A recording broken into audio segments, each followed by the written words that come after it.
दोस्तों, प्रयागराज के संगम तट पर महाकुंभ का भव्य आयोजन पूरे जोश और श्रद्धा के साथ चल रहा था। चारों ओर आस्था का सागर लहरें मार रहा था। लाखों श्रद्धालु गंगा में डुबकी लगाकर मोक्ष की कामना कर रहे थे। अखाड़ों की चहल पहल और साधु संतों के तंबुओं ने पूरे क्षेत्र को आध्यात्मिक ऊर्जा से भर दिया था। लेकिन इस बार इस पवित्र आयोजन के बीच एक ऐसा वाकया हुआ जिसने सभी का ध्यान खींच लिया। सेक्टर 14 के एक बड़े शिविर में एक सुबह कुछ अनहोनी जैसी हवा बह रही थी। उसी समय एक नया साधु शिविर में प्रवेश करता दिखा। उसकी लंबी दाढ़ी, माथे पर चंदन का बड़ा टीका और गेरुआ वस्त्र उसे साधारण साधुओं जैसा ही दर्शा रहे थे, लेकिन उसके व्यक्तित्व में कुछ ऐसा था जिसने सभी को चौंका दिया। वह साधु धीरे धीरे शिविर के अंदर पहुंचा और मुख्य साधु के चरणों में झुक गया। मुख्य साधु ने उसकी ओर ध्यान से देखा और अपनी गूढ़ आवाज में पूछा, महात्मा जी, आप कहाँ से पधारे हैं? इस साधारण से प्रश्न के पीछे क्या छिपा था? कौन था यह साधु? क्या उसका आगमन महज संयोग था या किसी रहस्य की शुरुआत? महाकुंभ के इस भव्य आयोजन में यह घटना अब चर्चा का विषय बन गई थी। प्रयागराज महाकुंभ के सेक्टर 14 के शिविर में आए नए साधु ने जब काशी से आने की बात कही तो किसी ने ज्यादा सवाल नहीं किए। उसने हाथ जोड़कर कहा, यहाँ संगम पर साधना करने की इच्छा थी, इसलिए आ गया। मुख्य साधु ने उसे स्वीकार करते हुए कहा, बहुत अच्छा, यह पवित्र भूमि है, आप यहाँ आराम से रह सकते हैं। उसके बाद साधु शिविर के एक कोने में जाकर बैठ गया। उसने अपने झोले से एक पोटली निकाली, उसमें से चंदन और राख लेकर अपनी हथेलियों पर लगाया और ध्यान में लीन हो गया। शिविर के अन्य साधुओं ने इस पर खास ध्यान नहीं दिया, क्योंकि महाकुंभ में ऐसे नए चेहरों का आना जाना आम बात थी। दिन के समय साधु का व्यवहार साधारण था। वह सुबह जल्दी गंगा स्नान करता, दिन भर प्रवचन सुनता और शाम को ध्यान करता। लेकिन रात होते ही उसका व्यवहार बदल जाता। रहस्य की पहली झलक शिविर में सेवा करने वाले किशोर नाम के युवक ने पहली बार साधु के अजीब व्यवहार पर गौर किया। उसने देखा कि साधु हर रात चुपके से शिविर से बाहर चला जाता। एक रात किशोर ने हिम्मत कर उसे छुपकर देखने की कोशिश की। उसने देखा कि साधु शिविर के पीछे जाकर जमीन में कुछ दबा रहा था। अगली सुबह किशोर ने अपने दोस्त मनीष को यह बात बताई। उसने कहा, यार, मुझे लगता है यह नया बाबा कुछ गड़बड़ है। मनीष ने उसकी बात सुनकर हल्के फुल्के अंदाज में कहा, क्यों, ऐसा क्या किया उन्होंने? किशोर ने उसे रात घटना बताते हुए कहा, मैंने अपनी आंखों से देखा कि वह कुछ जमीन में दबा रहे थे। पता नहीं, लेकिन यह सब अजीब लग रहा है। मनीष ने हंसते हुए जवाब दिया, तुझे हर किसी पर शक होता है, हो सकता है यह कोई सामान्य बात हो। लेकिन किशोर के मन में उठे सवालों ने माहौल में एक अनकहा तनाव पैदा कर दिया। क्या साधु सच में रहस्यमय था या किशोर की आशंका मात्र कल्पना थी? यह जानने के लिए शिविर में हलचल और सतर्कता बढ़ने लगी। महाकुंभ की इस भव्यता के बीच यह घटना चर्चा का विषय बन गई। सभी की नजरें अब उस पर टिक गई थीं। प्रयागराज महाकुंभ के सेक्टर 14 में एक नए साधु के आगमन ने शिविर के शांत माहौल में हलचल मचा दी। दिन के समय साधु का व्यवहार सामान्य था, लेकिन किशोर जो शिविर में सेवा करता था, उसने रात में उसकी संदिग्ध गतिविधियों पर ध्यान दिया। एक रात साधु ने अपने झोले से कागज और एक उपकरण निकाला और चुपचाप शिविर से बाहर निकल गया। किशोर ने उसका पीछा किया और देखा कि साधु गंगा घाट पर एक अनजान व्यक्ति से मिलकर कह रहा था, सब कुछ योजना के अनुसार चल रहा है। उसी दिन पुलिस को एक गुमनाम कॉल मिली जिसमें दावा किया गया कि महाकुंभ में एक आतंकवादी साधु के भेष में छिपा हुआ है। इंस्पेक्टर राजीव शर्मा ने सुरक्षा बढ़ा दी और हर शिविर पर कड़ी नजर रखने के आदेश दिए। किशोर ने अपनी चिंताएं मुख्य साधु से साझा की, जिन्होंने कहा, यह मामला गंभीर है, हमें पुलिस को सूचित करना चाहिए। क्या यह साधु सचमुच किसी साजिश का हिस्सा है या यह महज एक गलतफहमी है? पुलिस और शिविरवासी अब इस रहस्य से पर्दा उठाने के लिए सतर्क हैं। प्रयागराज महाकुंभ में एक संदिग्ध साधु की गतिविधियों ने खलबली मचा दी। किशोर और मुख्य साधु ने अगली रात उस पर निगरानी रखने का फैसला किया। जैसे ही रात गहरी हुई, साधु शिविर से बाहर निकला और गंगा के सुनसान घाट पर उसी अनजान व्यक्ति से मिला जिससे वह पहले भी मिल चुका था। अनजान व्यक्ति ने पूछा, तुमने जो कहा था वह काम पूरा कर लिया? साधु ने उत्तर दिया, हाँ, उपकरण सेट कर दिए गए हैं, बस एक आदेश का इंतजार है। किशोर ने यह बातचीत रिकॉर्ड कर ली और तुरंत पुलिस को सूचित किया।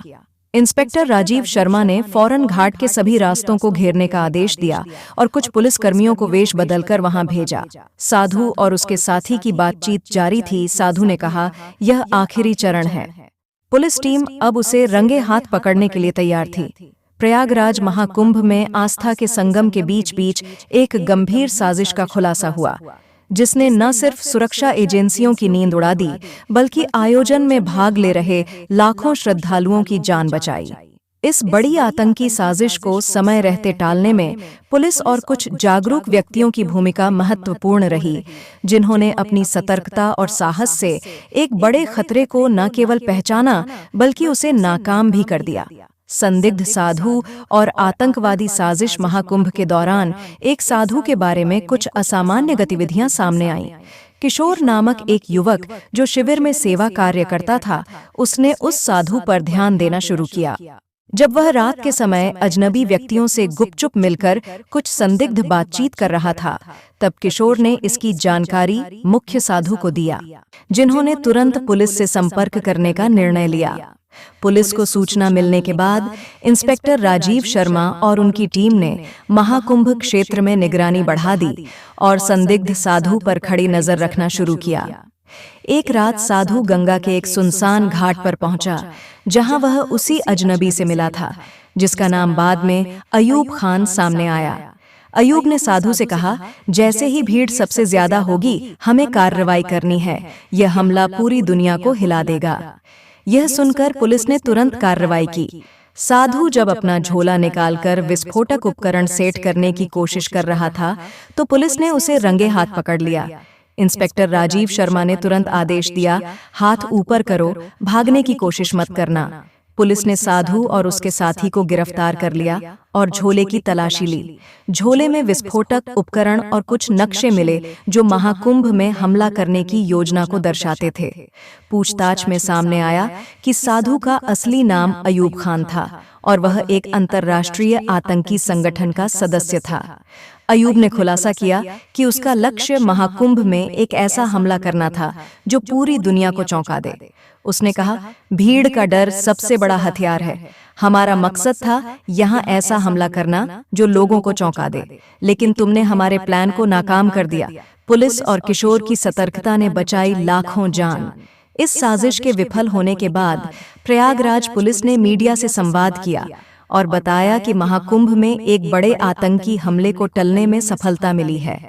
इंस्पेक्टर राजीव शर्मा ने किशोर और मुख्य साधु की बहादुरी की सराहना करते हुए कहा, अगर किशोर और मुख्य साधु ने सही समय पर हमें जानकारी नहीं दी होती तो परिणाम बहुत भयंकर हो सकते थे।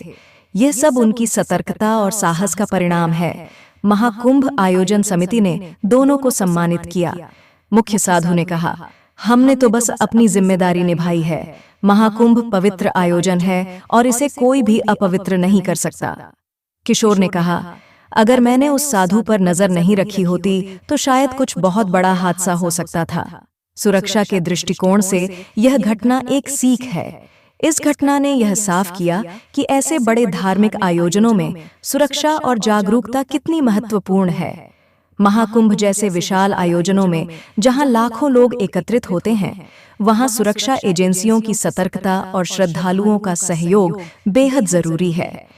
इस घटना के बाद महाकुंभ के आयोजकों और सुरक्षा एजेंसियों ने सुरक्षा व्यवस्था को और भी मजबूत किया। सभी शिविरों में नियमित जांच और निगरानी बढ़ा दी गई ताकि भविष्य में किसी भी संदिग्ध गतिविधि को पहले ही पकड़ा जा सके। श्रद्धालुओं को भी सतर्क रहने और किसी भी संदिग्ध गतिविधि की सूचना तुरंत पुलिस को देने की सलाह दी गई। सामूहिक प्रयासों से खतरे का सफलतापूर्वक सामना। महाकुंभ में सुरक्षा की चुनौतियां हमेशा बनी रहती हैं, लेकिन यह घटना साबित करती है कि प्रशासन और जनता के सामूहिक प्रयासों से किसी भी खतरे का सामना किया जा सकता है। अगर हर व्यक्ति अपनी जिम्मेदारी निभाए और सतर्क रहे तो हम बड़े से बड़े खतरे को नाकाम कर सकते हैं। इस घटना ने यह भी साबित किया कि यदि हम एकजुट होकर काम करें तो कोई भी आतंकी साजिश हमारे पवित्र आयोजनों को नुकसान नहीं पहुंचा सकती। इस तरह के आयोजनों में सुरक्षा एक जटिल कार्य होता है, लेकिन लोगों की जागरूकता और प्रशासन की त्वरित कार्यवाही से किसी भी संकट को टाला जा सकता है। प्रिय दर्शकों, अगर आपको हमारा कंटेंट पसंद आया है और आप ऐसी और कहानियां सुनना चाहते हैं तो हम आपके लिए और भी रोचक कहानियां ला सकते हैं। साथ ही नए वीडियो की सूचना पाने के लिए बेल आइकन दबाना ना भूलें। धन्यवाद।